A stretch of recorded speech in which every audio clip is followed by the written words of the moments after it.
Welcome to Navigating the Customer Experience.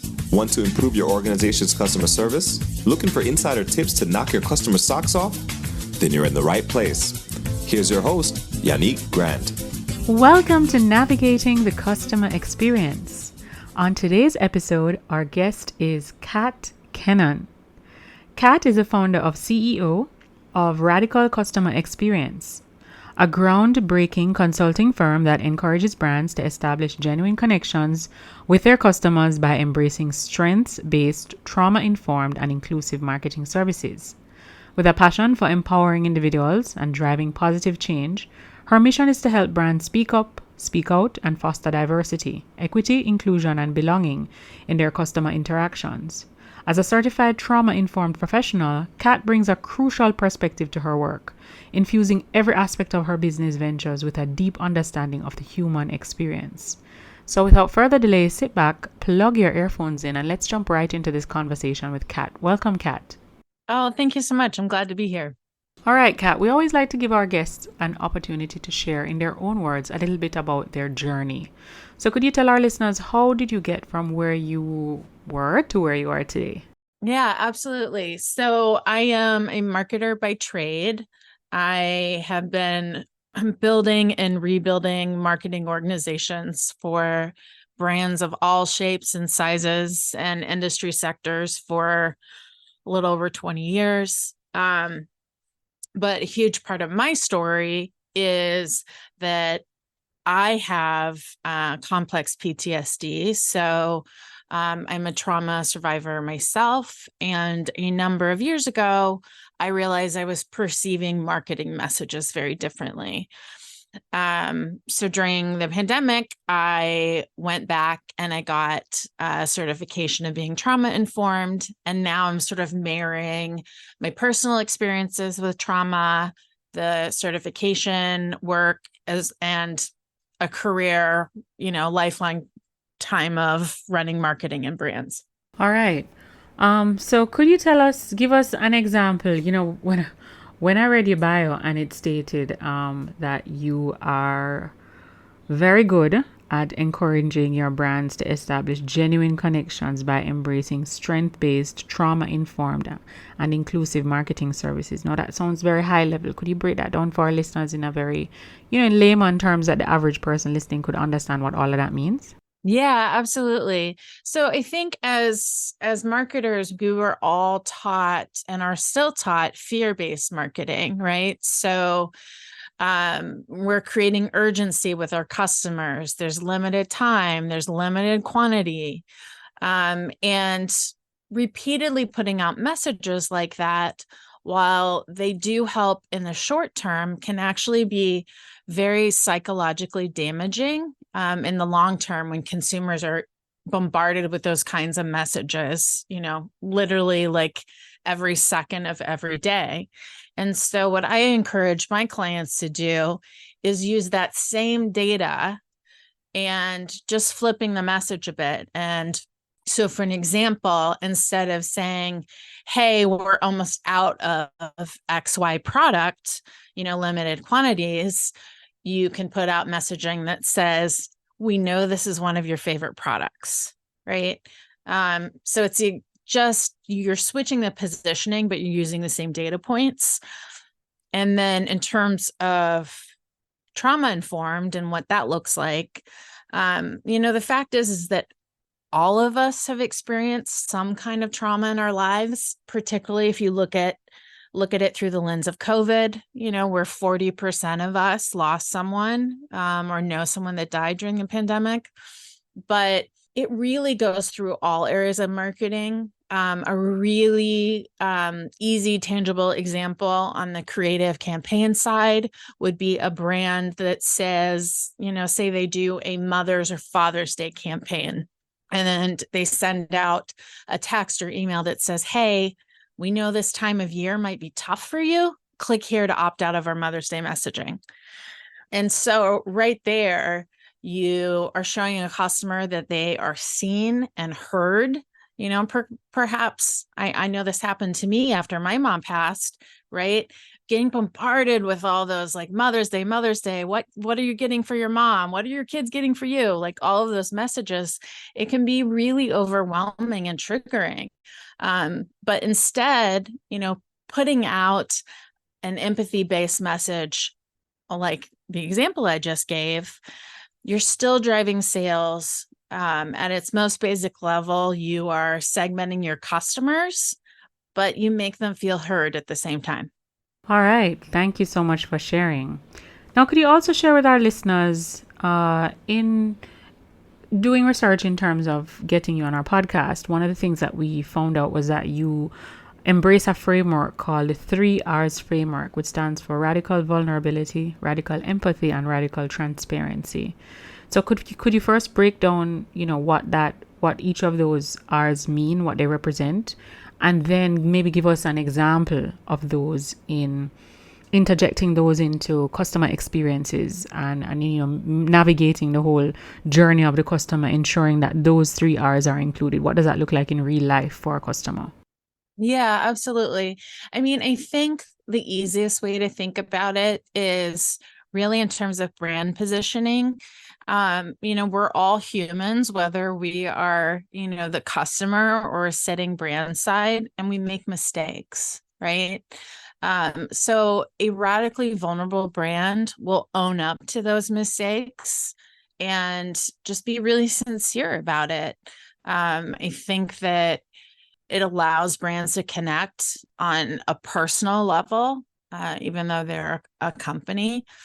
In terms of empathy, it really is, it's not sympathy. Like that's something very different. It's at a very internal level, saying, hey, you're coming from a whole different, your customers are coming from, all different ethnic backgrounds or, size, shapes, ages, right?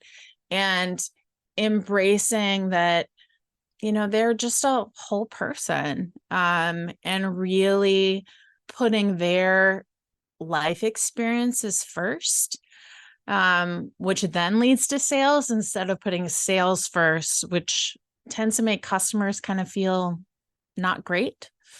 And then in terms of radical transparency, I have now started saying radical transparent investment because companies really should be investing in their communities. But it's not just, putting a park bench or doing a street cleanup. It is really authentically investing in their communities. Maybe it's like training the next generation of workers, maybe is like truly getting involved in the community versus, some sort of vanity metric. And so the three of those all kind of come together to embrace, what I see as radical customer experience. Okay. Now, a big part of what you do is empathy. And I heard you mention in your feedback just now that, empathy is very, very, very different from sympathy. Have you come across persons who you find may lack the competencies or the behaviors that support empathy? And in cases like that, how do you overcome that? How do you strengthen that skill?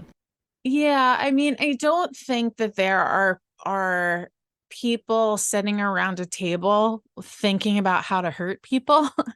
At least, we hope not. I think, most of us that have, been brand side, are trying to think of what's best for our customers. I think the empathy perspective comes in is it's not really changing what you do, it's changing how you think about it. In customer experience, it very frequently gets viewed as pure customer support. Customer experience is so much more than that. But a key element that I think has always been missing is someone's life experience. And, being able to, have empathy, like whether it's where someone came from, whether it is, the holiday example I just mentioned, whether or not they may have lost a parent. We're all humans. Even if you're selling, for example, B2B, when you pick up the phone and talk to somebody, you're not talking to a company, you're talking to a person. And so they deserve to be treated like a person. Agreed. 100%. All right. Thank you so much for sharing, Kat.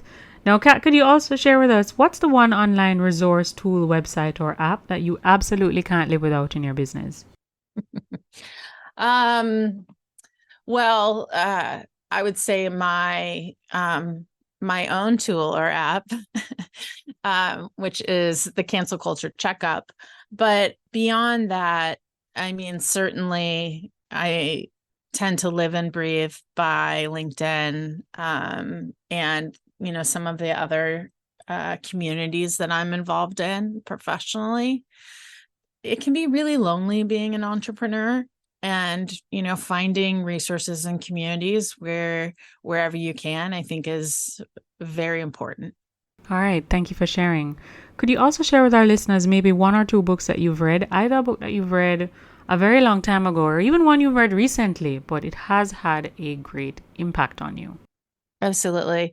Honestly, I think one of the first authors that sort of set me down this path was Brene Brown. I love her. And yeah, absolutely. Like, I didn't even know it at the time when I first read her work, has been so influential to me. I think when I first, read about her and probably watched the infamous TED Talk, going on 10 years ago, I had no idea that it was going to start the wheels turning to where I ended up today. But, she showed me actually what vulnerability really looked like, both at work and at home, and put this whole thing into motion. Absolutely. All right. So I know you've mentioned Brene Brown, but is there a particular book that you would want to give to our audience, or is it all of her content you're saying, just jump out there and buy them?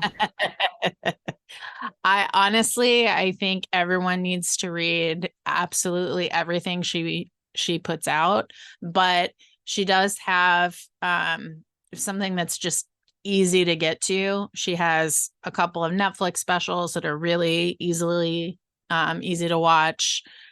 She has a podcast where she is having really, really impactful conversations with folks. So I highly recommend both of those. Yeah. All right. Thank you so much for sharing. Now, Kat, could you also share with us what's the one thing that's going on in your life right now that you're really excited about? Either something you're working on to develop yourself or your people. Oh, yeah. Well, it's somewhere in the middle. So we are